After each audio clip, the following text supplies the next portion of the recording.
It's come to my attention that a lot of you dumbasses don't know how to cut vegetables. That's alright. I'm here to teach you. I am no chef. My knife skills aren't great, but I can cut vegetables fairly well. And if you can't, this is the video for you. What you're gonna need for these, pretty simple shit. A knife and a cutting board. When you're gripping the knife, you can do that. That's fine. I'm not a chef. I'm not here to teach you how to do it right, but I'm gonna show you what I do.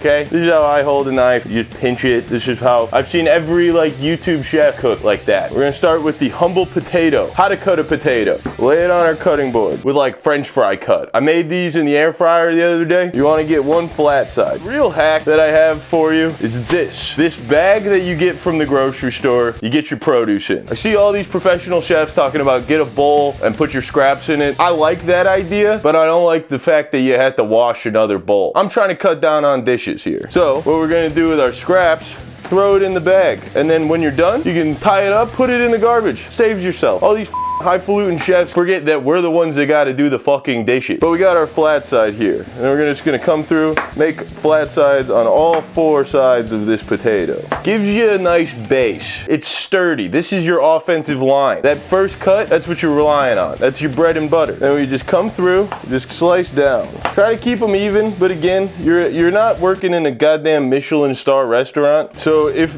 they're not even, gonna be fine. You could just throw these in the oven and have chips, okay? We got some nasty bits on this end here. We're just gonna come through, down, clean off all that gross part into the bag. See that hack? See, this is what I'm talking about. Even this doesn't matter. I am not consistent in almost anything in life, let alone cooking. So if you're looking for someone who's gonna show you exactly how to do it, go watch one of the other cooking dorks. We're gonna cut these in half. We're gonna do half at a time just so they're stable.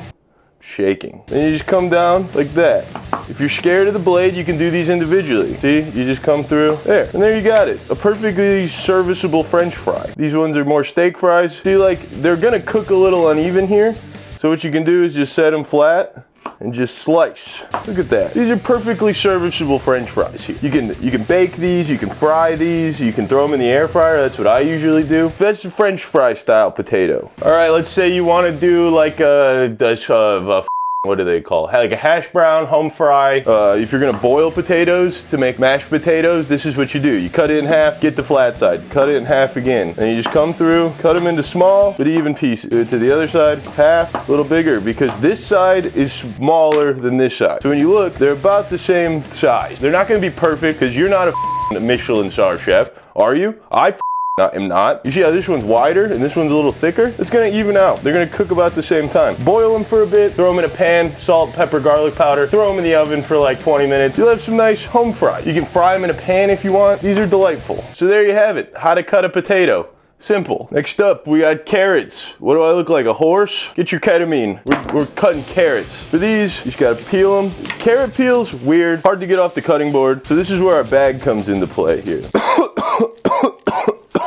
You forgive me, I'm under the weather. That's why this video is very lazy. Also forgive me on that. I'll have more cooking or drinking videos coming up. But this, do it right into the bag. Who gives a shit? Get the other side. Peeled potato, one. Get the end, get the gross part. Cool, see? And then you just kind of knock everything into the bag. We're gonna knock the top off of both of these. This one's kind of gross. Into the bag. Knock the top off of that one. Perfect. All right, the first one I'm awful at. I've been trying to get better at it. I think it's called an oblique cut. It's it looks cool. But you just kind of hold your knife at a consistent angle and you roll the carrot. So you get these cool looking weird trapezoidal things. It's like a triangle. The strongest shape. This one's like a rhombus. If you took geometry in elementary school, you'd know that. Super simple. You just want small carrots. All right, next for carrots. This is just an excuse for me to snack. We're gonna square it off. Remember the bread and butter. Carrots are incredibly difficult to cut. So if you're not good at it, welcome to the club. Try to get it square. Okay, that's square enough. For this, we're gonna do, I think they're called matchsticks. These are good for a stir fry or I don't know, whatever you use carrots for. We're just gonna come down, just like the French style potatoes, they got the thin pieces. And they're not all even. Again, you're not a chef, you're cooking for yourself. Things can be a little weird. It's fine. Don't beat yourself up over it. You just come down like this. Again, see, I'm not real comfortable cutting carrots. Don't be afraid to pull one out and just kind of dice it up like that individually. This one's super thick. Oop, throw it on the ground. Come through, thin it out, eat the ones that aren't perfect. Cutting carrots. Also, if you live with roommates, I don't envy you. I did that for a long time. 4 years or so, I lived with roommates. I would buy like a nice, not a nice knife, but I would buy like a knife that I was like, I'm gonna take care of this. Then I'd get a little lazy, throw it in the sink, and they'd throw it to the dishwasher or cut with it and get so dull. So if you have roommates, maybe just wait for the knife skills or hide a knife. That's what I would do. Another thing you can do with these, we want diced carrots for like, I don't know, like a sauce or something. You just come through and finely dice them. There you have it. That's how you cut a carrot. This one you're gonna use all the time. I use onion in almost everything I cook. This one looks disgusting. I didn't look that closely when I bought it. Thumb in that bitch. But you have an onion. Slice this one in half. Clean in half. See, there's two ends. The stem end and then the root end. You're gonna wanna cut the stem end off. Just clean. Just like that. Then you're gonna peel the top layer. Sometimes this can be a pain. If it's a pain, just rip off as many layers as you want, because onions aren't worth the hassle always. Ogres are kind of like onions. Has anyone said that before? They have layers. They're complicated beasts. You know, I'm on first name basis with Shrek. I have it on good authority that Shrek doesn't even like onion. The movie paints him in such a bad light, and I just think he deserves better. We're doing a fine dice. For this, I do the thing where you like slice it like this 3-4 times. It's because I think it looks cool and it makes me feel good while I do it. If you're not gonna do something cool, and then you slice vertically. But if you're not gonna do something cool, then why do it at all? Okay, and then you just come, saw down, you get a nice fine dice.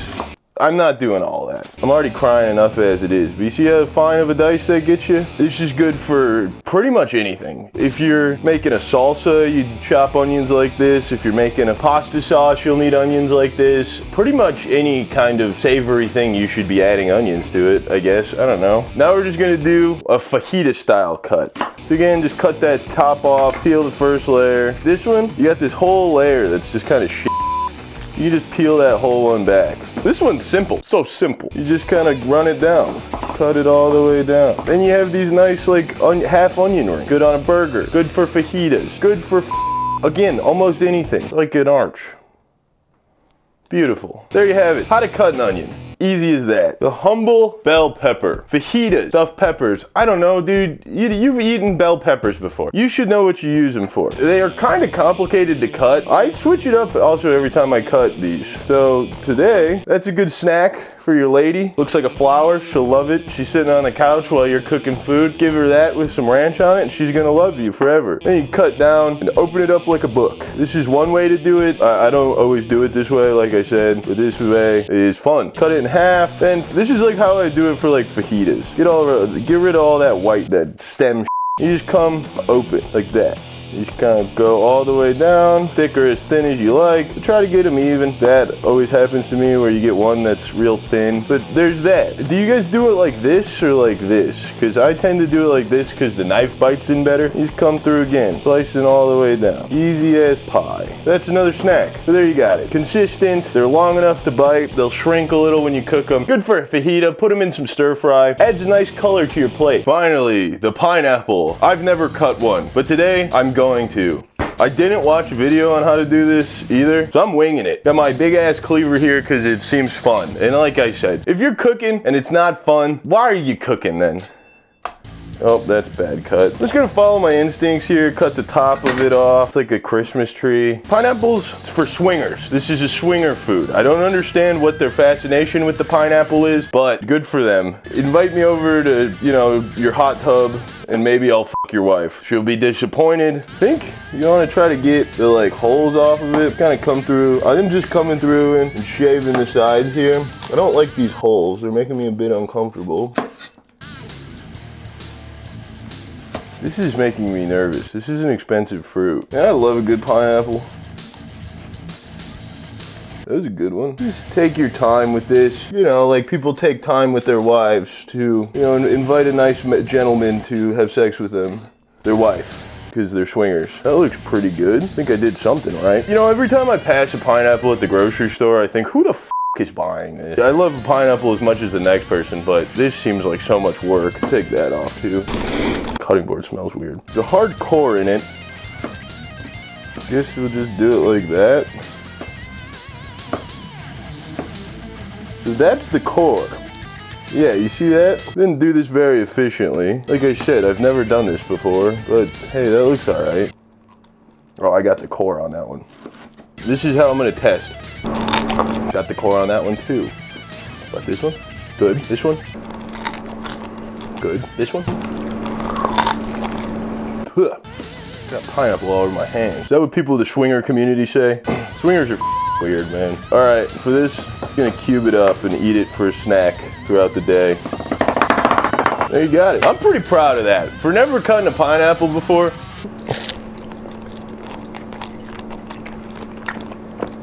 I love pineapple. That's such a good job. And that just goes to show you that if you've never cut anything before, like if you've never chopped a vegetable and you see something at the store that you want to try but you're worried about it, don't be. You'll figure it out. What's the worst that's gonna happen? You cut your finger off? Thanks for watching.